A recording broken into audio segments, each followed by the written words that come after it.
What's happening? What's popping? What's going on, everyone? Welcome back to another great episode of Simone with the Spizzles. I'm Simone, bringing you guys the daily or nightly. You know what I'm saying? It's a little bit late when I'm dropping this video. Sports talk. So if you haven't already subscribed to the channel, make sure you stop what you're doing. Make sure you leave a comment. Make sure you subscribe and keep rocking with me. Also, make sure you check out the links down below. The first link is to buy me a coffee to help fuel this channel. Also, there's a link down below to shop the official Simone with the Spizzles merch collection. Get you the Simone with the Spizzles classic tee, you know what I mean? So you be fresh out in these grease, fresh out in these grease, fresh out in these grease, fresh out in these streets, okay?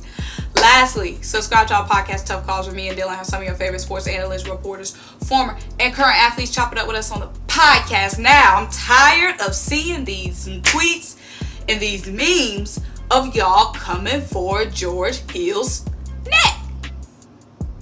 Y'all keep eating up my man, George Hill. Okay? The man hasn't played in months.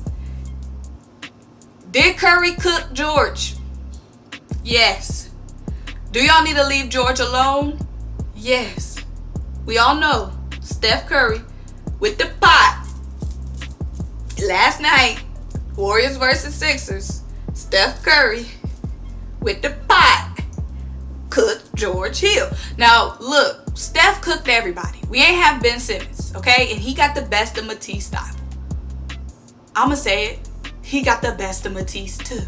Why y'all not eating up Matisse? But look, I'm not mad at it. Steph Curry, he one of the best shooters and scorers the NBA has ever seen. You gonna get cooked by Steph, okay? You gonna get cooked by Steph.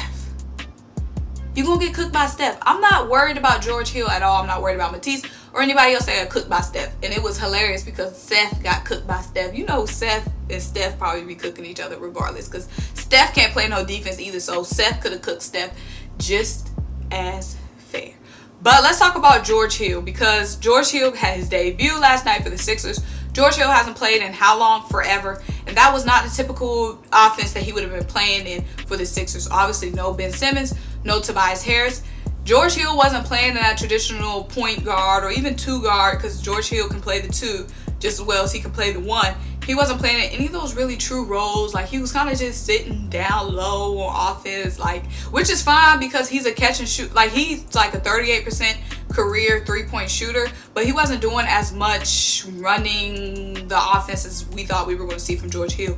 But that's fine because this was his first game in months with a brand new team and not even the team he's going to really be playing with because obviously they were out two of their stars with Ben and Tobias. So the matchups weren't exactly as they would have been. The matchups were nowhere near exactly where they would have been with Ben and Tobias in the game because obviously Shake Milton had to carry a lot of the load. And I would have liked to see George Hill running the point more than Shake. I like Shake, but Shake is just giving way more two guard to me than he's giving point guard. I'm not saying Shake at all. Shake is a selfish player. I don't think he's just selfish, but I think he's, well, when you go from Ben Simmons facilitation, extreme, pure, perfect facilitation to Shake does seem more like a selfish player. Like, it's always seemed like he's trying to looking to do it all on offense when it's like, dude, you got teammates for a reason. But I wanted to see George Hill doing more running the point off the bench versus Shake Milton. Now, like I said, when we got George Hill, obviously getting George Hill is going to take some minutes away from Maxey, going to take some minutes away from Shake, probably more Maxey than Shake.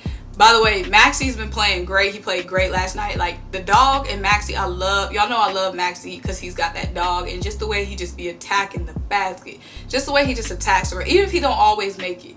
You know what I'm saying? He still be having the defense knocked off balance because of the way he's just so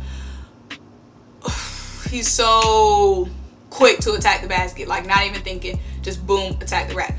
So I like that from Tyrese Maxey, but when we come to the playoffs, we're going to, it's going to be more slow down. The half court is going to be much more slowed down. So I want to see George Hill, which I think we will see him more, just actually being a true guard off the bench, running the point. I think we will see that more. I mean, we should see it more. But obviously, George had a kind of a slow night last night. Of course, he hasn't played in months. I'm not worried about that at all. His shooting was off. He did have 2 big blocks, though. And that's one of the biggest things about getting George is his defense. Now, mind you, we're already a supreme defensive team, but just adding George, and don't bring up the fact that he got cooked by Steph last night.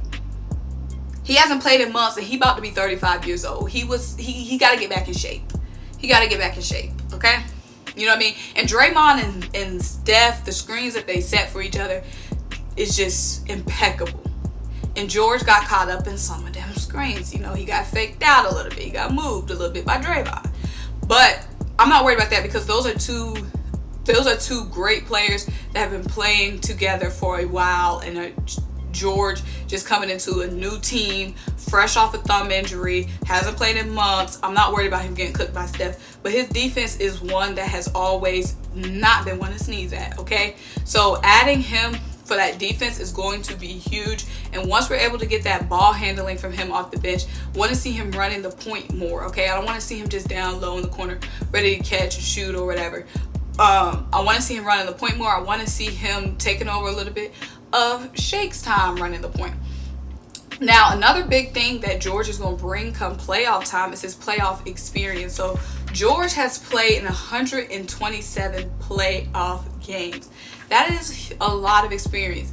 We're going to need that. We're about 15 games away from the playoffs, and having that experience is going to be huge. And he's averaged almost 13 points per game in the playoffs. So his game translates not just from the regular season, but into the playoffs when you're playing those top teams night in and night out. So that's huge for George as well. And then just his extreme leadership. So So Tyrese Maxey has already been saying he's been learning a lot from George. So I'm super excited about that because Tyrese, we know, is a young dog, okay, a young star. And I just love his willingness to soak up knowledge from the old heads. And George Hill is already pouring into his cup. So I'm fine with what I'm seeing from George. I'm excited to see what George brings in the playoffs. Just imagine when we have Ben Simmons and his defense and his facilitation, and then having George coming off the bench and stepping in for him, because that was our biggest thing, that fall off of facilitation after Ben Simmons. Because Shake is not the, like I said, a little bit more two guard, you know what I mean, a little bit more two guard. So once we get George really creating plays for him, having him more of the true facilitator coming off the bench, I'm super excited to see that. So let me know what you guys think. What did you like? Did you see from George? What didn't you like? Make sure you like this video though. Make sure you leave a comment. Make sure you subscribe. Make sure you keep rocking with me. Until I'll talk to you guys next time.